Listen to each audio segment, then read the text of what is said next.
Meus irmãos, a paz do Senhor. Hoje nós iremos estudar a lição de número 9, que tem como título Espírito Santo, o Regenerador.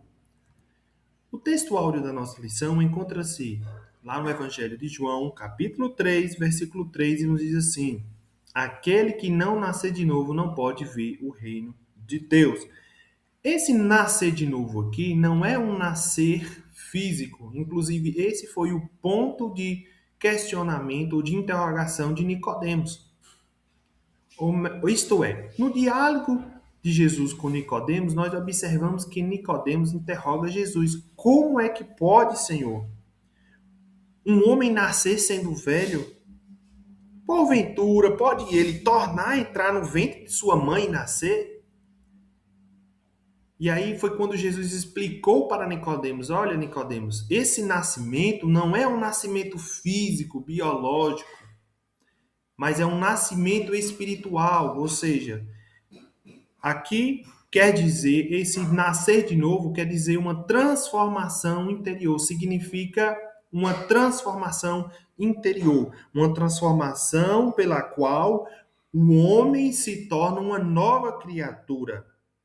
Ou seja, uma transformação pela qual o pecador se torna uma nova pessoa, uma nova criatura, um novo homem. A verdade prática nos diz assim: a regeneração é a transformação operada pelo Espírito Santo, pela qual o pecador se torna uma nova criatura. Então, essa regeneração, esse processo de transformação interior, ou seja, esse processo pelo qual nasce um homem transformado, essa regeneração ela é operada, ela advém do Espírito Santo. Ela é operada pelo Espírito Santo, que torna o pecador uma nova criatura, uma nova pessoa. A palavra-chave que define essa nossa lição é regeneração. Mas o que significa regeneração? Bom, na perspectiva biológica, nós podemos dizer que a regeneração é o processo pelo qual células velhas são substituídas por células novas. Ou seja, quando você se machuca, se fere, se corta com uma faca, por exemplo, a partir daquele momento ali, o corpo ele age, o organismo ele age de maneira imediata para regenerar aquele tecido celular que foi danificado, que foi machucado. Então, é naquele momento que começa a acontecer a troca ou a substituição de um tecido velho, ou seja, de uma célula nova por uma célula nova. Uma célula velha, antiga, por uma célula nova. E a regeneração espiritual, que é a qual é falada no texto áureo, esse nascer de novo, que é a regeneração espiritual, nós estamos falando de uma transformação que acontece na vida do homem, de modo que o novo é substituído pelo velho, ou seja, o homem se torna uma nova criatura. O velho homem já não existe mais, existe agora um novo homem transformado pela ação estabelecida, pela ação ativa do Espírito Santo. Então, a regeneração, nessa perspectiva espiritual, significa um novo nascimento espiritual, mudança interior operada por Deus, passagem da morte espiritual para a vida. Então, não é meramente reforma exterior, mas é uma transformação interna, uma transformação no interior, uma transformação do coração. O primeiro tópico dessa nossa lição fala sobre a regeneração. A regeneração é uma obra trinitária. Então, nós vamos aprender aqui que a salvação e a regeneração, ela envolve a atuação das três pessoas da Santíssima Trindade, ou seja, envolve o Pai, o Filho e o Espírito Santo, de modo que o Pai planeja, o Filho realiza e o Espírito Santo aplica. Bom, como falei, é planejada pelas três pessoas da Trindade. Planejada pelo Pai. Ou seja, ela envolve a atuação das três pessoas da Trindade. Planejada pelo Pai. O Pai idealizou o plano da salvação. Então, quem projetou, quem arquitetou o plano da salvação foi o Pai. E a regeneração, essa transformação que acontece de dentro para fora, ela nasce do amor eterno de Deus. Então, é preciso entender que não é iniciativa humana, mas é uma iniciativa divina. Ou seja, não é algo fruto do esforço humano, resultado de uma ação humana, mas é algo que nasce no coração de Deus, que nasce do amor eterno de Deus. Então, é fruto de uma ação divina. E quando acontece essa regeneração, essa transformação, a nova vida começa no propósito do Pai. A regeneração também é realizada pelo Filho. Cristo realizou a redenção na cruz. E o que significa redenção? Significa que o preço foi pago. Houve um pagamento pela minha vida, pela sua vida. O preço foi pago. E não foi um preço qualquer, mas um preço altíssimo, um preço caríssimo, um preço de sangue. Então, Cristo realizou esse pagamento pela minha dívida, pela sua dívida, na cruz do Calvário. Então, sua morte e ressurreição tornam possível o novo nascimento. Sem a obra de Cristo, não há regeneração. Então, nós observamos aqui que o Filho, Jesus Cristo, nosso Senhor e Salvador, ele abriu o caminho da nova vida.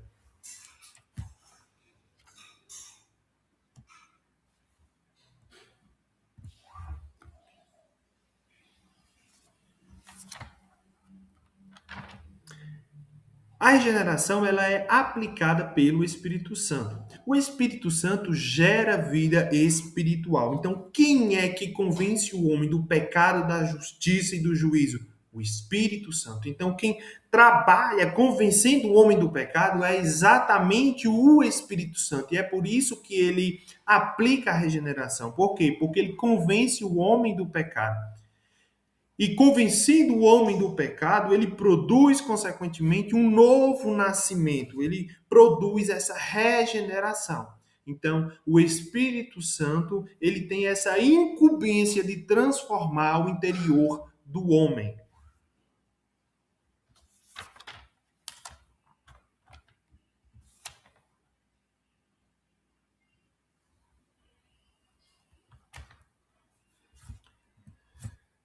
O segundo tópico fala sobre a natureza espiritual da regeneração.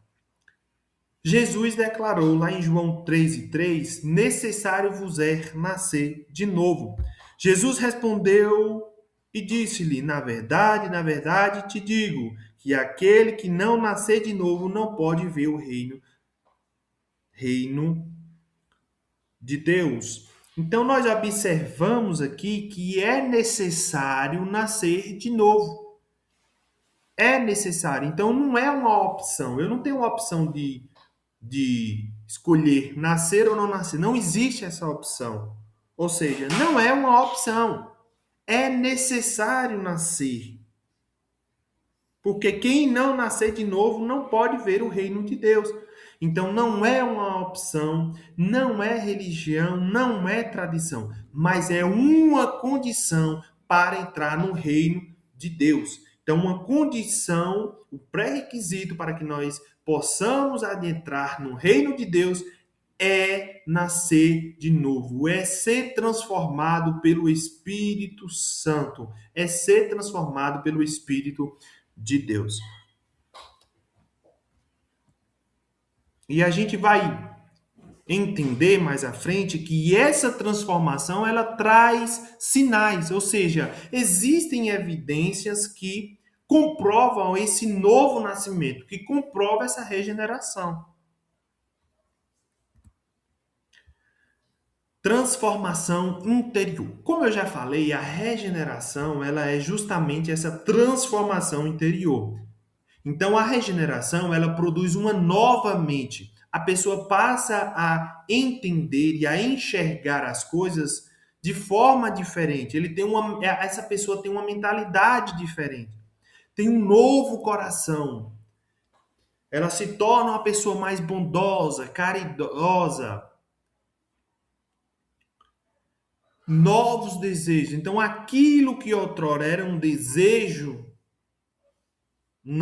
quando no velho homem, já não é mais o mesmo desejo nesse novo homem, porque eis que tudo se fez novo, nova criatura é. Se é nova criatura, tem uma nova mente, um novo coração, novos desejos e nova natureza espiritual.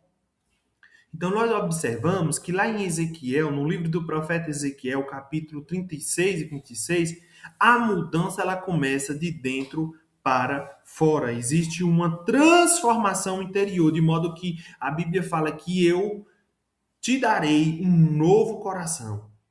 Tirarei esse coração de pedra e te darei um coração de carne. Então está falando justamente dessa transformação interior promovida, ocasionada e aplicada pelo Espírito Santo.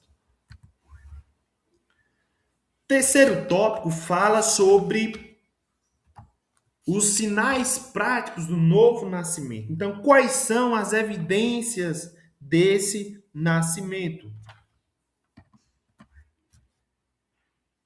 O novo nascimento gera evidências visíveis. Quais são elas? Primeira evidência, justificação. Segunda evidência, santificação. E terceira evidência, fruto do Espírito.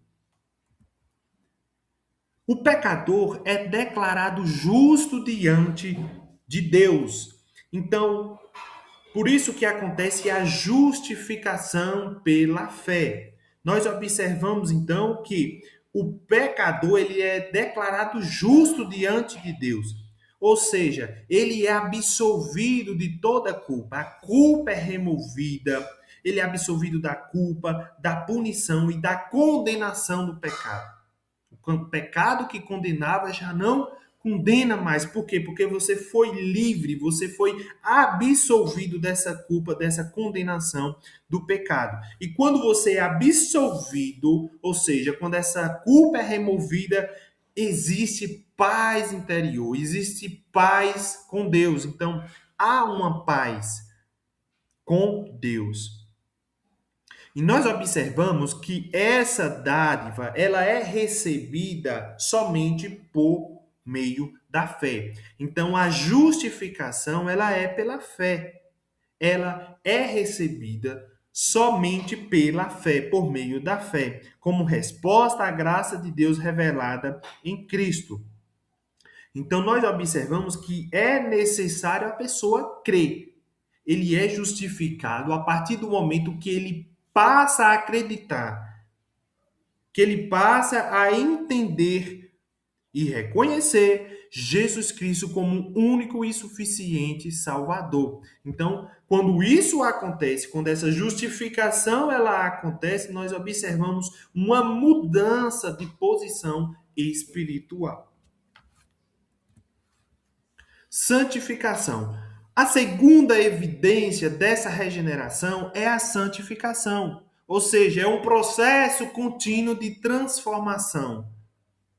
Nós vamos seguindo a estatura de varão perfeito, como diz lá em Efésios. Então, é um processo contínuo de mudança, de transformação, de renovação, de mudanças de hábito. O que você fazia, você já não faz mais. Isso é o quê? É a santificação. Então, em aulas anteriores, eu já falei sobre a santificação. A santificação não é ser melhor, não é ser santo, não é ser perfeito. Mas santificação significa separação do pecado, significa uma vida dedicada a Deus. É uma mudança de conduta, uma mudança de comportamento. Fruto do Espírito. Bom, o terceiro sinal ou a terceira evidência é o que? É o fruto do Espírito. E quais são os frutos do Espírito? Os frutos, ou melhor, as virtudes do fruto do Espírito estão lá em Gálatas, capítulo 5, versículo 22 e 23. E isso significa dizer que o regenerado, ou seja, o pecador regenerado, ele manifesta as virtudes do fruto do Espírito. E quais são essas virtudes? Primeiro, o amor, a alegria. Então, quem é regenerado, o pecador regenerado, ele não tem motivo para andar constantemente triste. Pelo contrário, ele tem motivo para andar alegre. Por quê? Porque ele foi regenerado, ele foi transformado pelo Espírito Santo. E na sua vida não tem espaço para a tristeza. É comum vir dias difíceis, dias complicados que nos entristecem, mas o Espírito Santo que habita em nós nos faz ter alegria no coração e entender que Ele está conosco e cuidando de nós em cada detalhe. Então nós temos o amor, a alegria, a paz, essa paz interior, essa paz que só Deus pode dar. Quando a pessoa tem um encontro real com Cristo, é realmente transformada, regenerada, ela também tem paz interior. E é uma paz, não é uma paz qualquer, não é a paz que o mundo pode dar, mas é uma paz que excede todo entendimento humano. É uma paz que, em meio à tribulação, em meio à tempestade, em meio à dificuldade, você está tranquilo. Por quê? Porque você sabe que tem alguém que está velando por você, cuidando de você, para garantir a sua vitória. A quarta virtude, a longanimidade. A pessoa é longânima. Ela demora em irar-se. Então ela tem essa longanimidade, tranquilidade, demora para se irar. Benignidade é a pessoa que consegue conversar, dialogar, explicar, ajudar, conversar de uma maneira suave, de uma maneira tranquila, de uma maneira leve, de uma maneira que não causa incômodo, de uma maneira tranquila, de uma maneira serena. Isso é o que? Benignidade. É a forma como você fala, a forma como você traz uma palavra de ânimo para uma pessoa. Você não é ríspido, você é benigno, você é tranquilo, você conversa com tranquilidade, com serenidade. A outra evidência ou a outra virtude é bondade. Você torna-se uma pessoa melhor, uma pessoa bondosa. Fé, a regeneração, ela produz em nós uma fé. A nossa fé é aumentada. Uma mansidão, você se torna uma pessoa mais mansa. Por mais que a sua natureza humana seja uma natureza mais impulsiva, uma natureza mais brava, você se torna uma pessoa mais mansa. E por último, a temperança, que nada mais é do que o domínio, o autocontrole. Por mais que você queira fazer, você controla o seu corpo, controla seus impulsos. Então a temperança diz respeito a esse domínio próprio. Então, tudo isso aqui são o quê? Todas essas virtudes são evidências práticas da nova vida. Evidências de uma pessoa regenerada. Evidência de uma pessoa que passou por uma transformação interior promovida pelo Espírito Santo. Conclusão: a regeneração é obra da Trindade, ou seja, é obra do Pai, do Filho e do Espírito Santo, de modo que um realiza, o outro executa e o outro aplica. O outro ponto é que a regeneração ela é essencial para a salvação e produz transformação real e visível. Ou seja, essa transformação real e visível, elas são evidenciadas pelas virtudes do fruto do Espírito. E quando a gente pratica cada uma daquelas virtudes, nós estamos é evidenciando, nós estamos refletindo o caráter de Deus. Então, quando você pratica o amor, a alegria, a paz, a longanimidade, a benignidade, a bondade, a fé, mansidão e temperança, você está refletindo o caráter de Deus em sua vida. Então, quem nasceu de novo vive uma nova vida. Como diz nas Escrituras, nas Escrituras Sagradas, eis que tudo se fez novo, nova criatura é. Então, que cada crente se deixe conduzir pelo Espírito Santo e reflita diariamente, constantemente, dia a dia, a natureza recebida do novo nascimento. Amém? Assim chegamos ao fim de mais uma aula e que Deus em Cristo Jesus vos abençoe.